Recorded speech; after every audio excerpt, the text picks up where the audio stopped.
The conservative outlet Newsmax has been dropped from DirecTV's channel lineup, despite pleas from House Republicans who said the action would impact their ability to reach constituents. DirecTV said the decision came down to Newsmax asking for rate increases, which, quote, would have led to significantly higher costs that we would have to pass on to our broad customer base, according to the Daily Beast. Freshman Representative Wesley Hunt said that the TV provider's inability to come to an agreement with Newsmax over fees embodies, quote, a political decision to censor conservative media, which is a red flag for the First Amendment.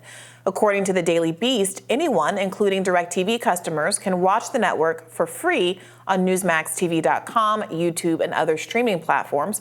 DirecTV Stream customers can still watch Newsmax programming for free on the app. So what do you make of this? Is there any evidence that they did ask for, an serious level of rate increases that are kind of outside of industry norm that would justify this kind of a move? I don't know a lot about that. What I do know is that there could be something very nefarious going on here because, in fact, as with the Twitter files, as with the Facebook files, there was pressure on AT&T, which is the parent company of DirecTV, to drop Newsmax coming from Democratic politicians. I wrote about this a couple months ago, maybe a year ago. Yeah, here it is. This was December of February 2021. I wrote this about a letter sent from Representatives Anna Eshoo and Jerry McNinnerney, who are both California Democrats, who sent a letter to AT&T saying that Newsmax and One America and some other channels, they're spreading misinformation. So you're culpable. It's one of these letters that are with very leading questions like, we would like you to answer these questions. What moral or ethical principles do you apply in deciding which channels to carry? Do you require the channels you carry abide by content guidelines? It's this very aggressive kind of, maybe do something about this or we're going to take a look at your business practices that we've seen time and time again. So look, obviously Newsmax doesn't have some right to be carried by DirecTV and AT&T. If the company looks at its numbers and says, yeah, this isn't making us money, this costs us money, their fee is unreasonable, we're just not going to do it. Yeah, that's fine. That happens in business all the time, and sometimes conservatives miss that a little bit, and shouldn't miss it as the people who supposedly believe in free markets. Right? Until it's not. Yeah. Sometimes that's just the way it goes. You don't get to compel a company to do business with you. The First Amendment doesn't. That's not how it works. It's the opposite of that. Correct. The company doesn't have to engage with you because it has First Amendment rights and various other rights. But all that said, we know these pressure campaigns are real. We have seen them at work, and it is clear as day that there was one taking place here. That was, again, so it's not so much in my view that what AT&T is doing is necessarily wrong. It was wrong of anyone in government who told them that that jawbone them. That's the term I used in my radar from the other day. That tried to persuade them to take this action, which it very much looks like the Democratic Party did. Well, look, I think that there is the Daily Beast wants to criticize Republicans for being upset about it, but they're responding to they're trying to push back against the push that the Democrats initiated. So it's of course the mainstream media would focus on, and Republicans are getting themselves involved. Yeah, well, they're criticizing what Democrats did to get us to this place. So I think there are a couple of pieces here. I think that what you say about the plausibility of this being the effect of a pressure campaign is certainly there. It's certainly plausible because we know that there has been a pressure campaign. In fact, we have seen other instances in which media companies, tech companies have sort of bent the knee to political pressure with the Parler and these apps getting taken off of Apple, the App Store, and all of these other kinds of things. We certainly know that these kinds of pressures can result in kind of censorship or deplatforming of entire media channels, et cetera. I think the missing piece that we really need to know, and this is actually giving me kind of Steve Crowder flashbacks, is whether or not there is any evidence that the negotiations here were really the cause, even if there was a pressure campaign, were they the cause of the Newsmax deal being declined. So are we going to have more transparency than has existed in this kind of Steve Crowder scenario where they give evidence showing that this is what the rate was that was demanded, and then perhaps temperatures will cool.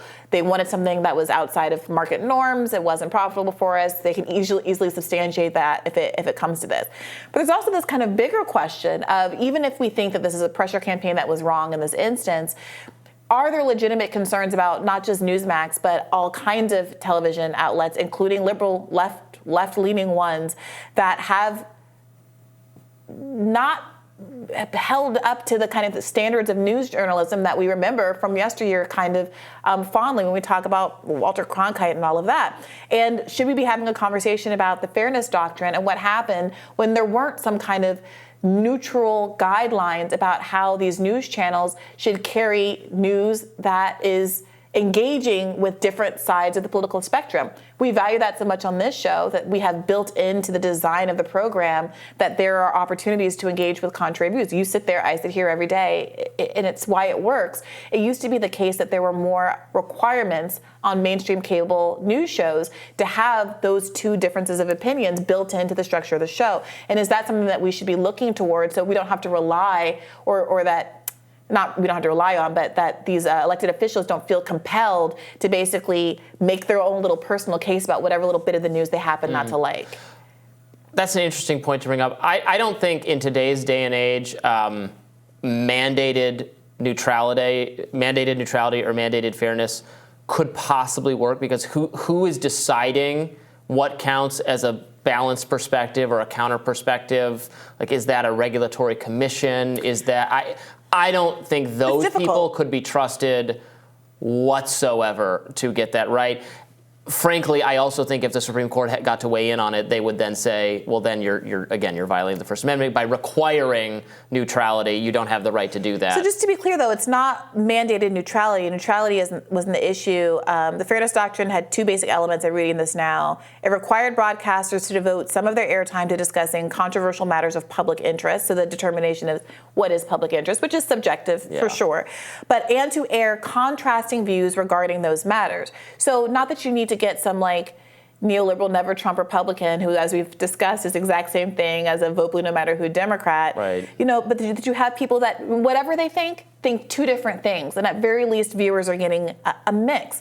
And it's hard for me to see how that could be worse than what we're getting now. I think that could be worse. I think in an ideal world, that sounds nice. You don't think it would be better if Joy-Ann Reid were forced to have a real, actual Republican on? But Joy-Ann Reid type type Republicans will be the ones deciding what is the counter perspective. That would be my It wouldn't issue. be. It's not up to the broadcasters themselves to self-police. No, it would be up to the deep state. It would be up to the regulatory commission, but here's the thing, which is going to be staffed by people approved by them. I understand, but right now we have this kind of vigilante effort on the part of random Democratic officials to basically pursue the same ends, potentially successfully in this case. So do you want it to be this ad hoc process where liberals are using their authority with tech to basically get their way, which we don't know that that's what happened here, but could be what happened here? Or an accountable, democratically appointed body that has hearings and transparency that is making decisions not about content, but at least saying, hey, you need to have some ideological diversity in here so we don't just have another panel of, Whoopi Goldberg types populating MSNBC. I think the very people applying the pressure campaign would be the ones staffing the body you're talking about or picking the people on it. Why do you say that? We have a Republican-controlled House now. They've made all kinds of interesting moves that I think are really meaningful. To be clear, I don't want Republicans approving the content that's going to be on these networks either. But honestly, I got to say, I'm no Republican, I'm no conservative, but I 100% believe that MSNBC would be a better experience if Josh Hawley were weighing in on the composition of some of the panels that they have on that programming. Does that not make you think, oh, maybe I'll actually turn on MSNBC? Think there's actually going to be a debate between people who have sincerely held beliefs and not just like former deep state operatives that are sitting there opining on whether to send more weapons. I do. I don't agree that what you're laying out leads to that happening. I think it leads to actually more maybe, but it seems like something needs to change in the status quo. In the meantime, what absolutely needs to change is that members of Congress have to stop doing this. I hope they're punished at the ballot box. I mean, that's maybe a naive hope. I hope companies start telling them, to go to HE double hockey sticks for for trying to. I mean, this letter is nuts. I remember talking about it or writing about it, being very furious. Have you ever taken any actions against a channel? This is the letter to DirecTV for using your platform to disseminate any disinformation. If yes, please describe each action and when it was taken. It's like a freaking homework assignment. Like, what gives you the right? Yeah, I mean, I will say this also. I hate this Conservative news has been so much more popular than liberal news of late. And so there is a part of me that believes we are living in a deeply capitalist country where profit is king, that would be surprised if there weren't some financial aspect to this that is legitimate. Whereas, Fox News is the biggest moneymaker in television. Mm-hmm. It's hard for me to believe that if Newsmax were really so profitable and good for DirecTV, that DirecTV wouldn't pony up and give them the money. There's a reason why Steven Crowder feels like he can demand $50 million contract or what have you. It's like these shows are actually making money. So it suggests to me that maybe there is a there to DirecTV saying they were asking for more than was profitable. But again, that's something that can be proven. As with the social media company, Facebook, et cetera, they started taking a much more heavy moderation against content that was highly engaged with, including Donald Trump's account, including COVID stuff, because they got really convinced by Democratic political figures who are doing messaging to them and government bureaucrats, et cetera, that they were going to be held accountable for the harm to society, and that was going to hurt their. It's not that they decided, but we're harming society. They said this is going to be worse for us because our liability is going to get tweaked, or we're going to have antitrust coming in, so it's still they're still thinking about their profit motives. Yes, but they felt like that's kind of a lose-lose scenario, and it's not entirely clear to me that that's the dynamic that's emerging on these cable news networks. But we'll see. Again, my guess would be yes, but you're right. We would need to know more about it. Crowder style, you can just have some transparency and it changes the story. The news coming out that Steve Crowder actually was so upset over being a wage slave for only getting $50 million really changed the narrative here. And if DirecTV wants to defend itself, I'm sure it can make the terms of the contract available to the public. All right, we'll have more Rising right after this. Stay with us.